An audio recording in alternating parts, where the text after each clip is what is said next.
Friends, welcome to my YouTube channel. My name is Sakshi Gangwar. आज का हमारा टॉपिक है मूल्यांकन। व्हाट इज़ मूल्यांकन। मूल्यांकन के बारे में विस्तार पूर्वक से अध्ययन करेंगे कि मूल्यांकन होता क्या है। तो क्या है, शिक्षा का एक साउद्देश्य प्रक्रिया है। शिक्षा के उद्देश्यों को प्राप्त करके बालक का सर्वांगीण विकास भलीभांति किया जा सकता है। इस दृष्टिकोण से मूल्यांकन शिक्षा के उद्देश्यों पर आधारित रहता है। जो शिक्षा है हमारी, वो क्या है, एक उद्देश्यपूर्ण प्रक्रिया है जिसको प्राप्त करके बालक का सर्वांगीण विकास किया जा सकता है। जो शिक्षा है उसको अगर बालक प्राप्त कर लेता है तो उसका सर्वांगीण विकास हो सकता है। और इस दृष्टिकोण से क्या है, मूल्यांकन शिक्षा के उद्देश्यों पर आधारित है हमारा। फिर बात करते हैं मापन क्या होता है। मापन किसी वस्तु या घटनाओं के विभिन्न आयामों को प्रतीक, अंक या चिन्ह प्रदान करता है। मापन क्या करता है, किसी वस्तु या फिर घटना के जो विभिन्न आयाम हैं उनको या तो प्रतीक या अंक या चिन्ह प्रदान करता है, तथा यह बता सकता है कि बालक की विशेष की बुद्धि लब्धि 120 है या फिर बालक विशेष की बुद्धि लब्धि कितनी है। पर अध्यापक को ये जानना होता है कि बालक के प्राप्तांक कितने अच्छे हैं, बालक का कक्षा में स्थान क्या है, कितने ऐसे छात्र हैं जिनकी बुद्धि लब्धि 1 से 20 से कम है। अध्यापक की इस जिज्ञासा की पुष्टि कौन करता है, हमारा मूल्यांकन। मतलब जो मापन है वो किसी वस्तु या घटना के आयामों को या तो प्रतीक या अंक या चिन्ह प्रदान करता है और वह ये बता सकता है कि बालक की बुद्धि लब्धि क्या है, 120 है या फिर 120 से ऊपर है। पर अध्यापक को क्या जानना होता है कि बालक का कक्षा में स्थान क्या है और कितने ऐसे छात्र हैं जिनकी बुद्धि लब्धि 120 से कम है या अधिक है। इन सभी जिज्ञासाओं की पुष्टि कौन करता है, हमारा मूल्यांकन। मतलब मूल्यांकन इन सभी चीज़ों के बारे में हमें जानकारी प्राप्त कराता है। अब बात करते हैं मूल्यांकन हमारा होता क्या है। तो लिखा है यहाँ पे मूल्यांकन का अर्थ या फिर मीनिंग ऑफ इवैल्यूएशन। हमारा इवैल्यूएशन का क्या अर्थ है। मूल्यांकन शब्द का अर्थ है मूल्य का अंकन। मतलब मूल्यों का अंकन या मापन द्वारा केवल किसी वस्तु, प्राणी अथवा क्रिया की किसी विशेषता के मानक शब्दों को चिन्ह अथवा प्रतीकों में व्यक्त किया जाता है। किसके द्वारा, मापन द्वारा। लेकिन मूल्यांकन क्या है, कुछ सामाजिक सांस्कृतिक अथवा वैज्ञानिक मापदंडों के आधार पर किया जाता है। जो हमारा मूल्यांकन है वो कुछ सामाजिक वैज्ञानिक मापदंडों के आधार पर किया जा सकता है। मूल्यांकन बराबर क्या होता है, मापन। मतलब मापन से इसमें है ऐड और प्लस में क्या है, मूल्य निर्धारण। मतलब मापन के साथ साथ मूल्य निर्धारण भी आता है किसमें, हमारा मूल्यांकन में। इस प्रकार मूल्यांकन का अभिप्राय मापन के साथ साथ मूल्य निर्धारण से है। इसका अभिप्राय मापन के साथ साथ किससे, मूल्य निर्धारण से है। अतः हम कह सकते हैं कि मूल्यांकन वह प्रक्रिया है जिसके आधार पर हम किसी छात्र के ज्ञान का आकलन करते हैं। मूल्यांकन के द्वारा ही छात्र किसी विषय की कमियों, उसकी विषय में रुचि, प्रतिभा का आकलन किया जा सकता है। जो हमारा मूल्यांकन है उसके द्वारा हम किसी छात्र की ये जानकारी प्राप्त कर सकते हैं कि उसे कौन कौन से विषयों में रुचि है, कौन कौन से विषयों में कमियां आ रही हैं और उसकी प्रतिभाओं का आकलन भी किया जा सकता है। अब मूल्यांकन की कुछ डेफिनेशंस दी हैं वैज्ञानिकों ने। सबसे पहला है कि हमारा एन डंडेकर के अनुसार, ये क्या है, वैज्ञानिक का नाम। इन्होंने कहा मूल्यांकन की परिभाषा एक व्यवस्थित रूप में किया जा सकती है। मतलब सीक्वेंस से एक व्यवस्थित रूप में की जा सकती है जो इस बात की निश्चित करती है कि विद्यार्थी किस सीमा तक उद्देश्य प्राप्त करने में समर्थ रहा है, कि विद्यार्थी ने अपने उद्देश्यों को किस सीमा तक प्राप्त किया है। दूसरा है हमारा रेमस एवं गेज के अनुसार। इन्होंने कहा है मूल्यांकन के अंदर व्यक्ति या समाज अथवा दोनों की दृष्टि से जो उत्तम है अथवा वांछनीय है उसको मानकर चला जाता है। फिर हमारा थर्ड है डंडेकर महोदय, दोबारा इनकी एक डेफिनेशन ये हो गई। दूसरी ये है मूल्यांकन हमें यह बताता है कि बालक ने किस सीमा तक किन शैक्षिक उद्देश्यों को प्राप्त किया है।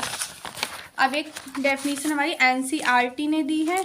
क्या है, मूल्यांकन एक प्रक्रिया है जिसके द्वारा यह ज्ञात किया जाता है कि उद्देश्य किस सीमा तक प्राप्त किया गया है तथा कक्षा में दिए गए अधिगम अनुभव कहाँ तक प्रभावशाली सिद्ध हुए तथा कक्षा तक शिक्षा के उद्देश्य पूर्ण किए गए हैं या नहीं। मतलब एनसीईआरटी ने कहा है जो मूल्यांकन है वह एक प्रक्रिया है, इसके द्वारा हम ये ज्ञात कर सकते हैं कि उद्देश्य है हमारे किस सीमा तक प्राप्त हुए हैं तथा अधिगम अनुभव कहाँ तक प्रभावशाली सिद्ध हुआ तथा कक्षा कक्ष में शिक्षा के उद्देश्य पूर्ण किए गए हैं। ये 3 चीज़ें निर्भर करती हैं, उद्देश्य की सीमा तक प्राप्त किए गए, अधिगम अनुभव कहाँ तक प्रभावशाली है तथा शिक्षा के उद्देश्य पूर्ण किए गए हैं या नहीं। The concept of evaluation book है, इसमें के अनुसार क्या है, मूल्यांकन प्रक्रिया के मुख्यतः 3 बातों के संबंध में निर्णय लिया जा सकता है। पहले हमने बताया था उद्देश्य, कि उद्देश्य किस सीमा तक प्राप्त किए गए हैं, अधिगम अनुभव कहाँ तक प्रभावशाली है तथा शिक्षा के उद्देश्य पूर्ण किए गए हैं या नहीं। ये जो किसके द्वारा पता चलेगा, मूल्यांकन विधि के द्वारा। फिर हमारा मूल्यांकन का उद्देश्य व कार्य क्या क्या हो सकता है। तो मूल्यांकन का प्रमुख उद्देश्य एवं कार्य निम्नलिखित है। नंबर 1, पाठ्यक्रम में आवश्यक संशोधन करना। मतलब हमारे पाठ्यक्रम में आवश्यक संशोधन करना हो तो हम क्या करते हैं, मूल्यांकन करते हैं पाठ्यक्रम का, कि क्या क्या चीज़ें हमें इसमें नई जोड़नी है, क्या क्या चीज़ें इसमें हमें और अच्छे से एक्सप्लेन करनी है।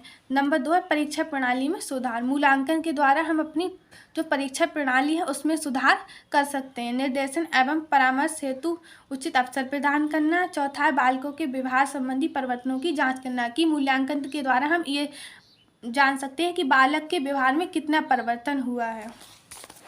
फिर हमारा नेक्स्ट है अध्यापकों की कार्यकुशलता एवं सफलता का मापन करना। मूल्यांकन के द्वारा अध्यापक कितने अच्छे से कार्य कर रहे हैं इसका भी हम मापन कर सकते हैं।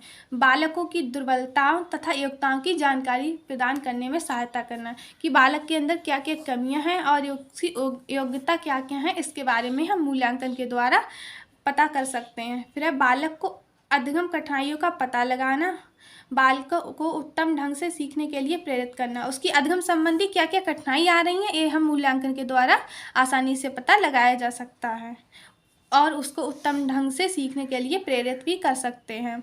बालकों को विभिन्न श्रेणियों में वर्गीकरण करना, जैसे कक्षा के कुछ बच्चे हैं जिनका स्कोर अच्छा आता है तो उनको अलग श्रेणी में, जिनका कुछ मीडियम आता है उनको अलग श्रेणी में क्या है, तो इस प्रकार वर्गीकरण हम कर सकते हैं बच्चों का श्रेणियों में।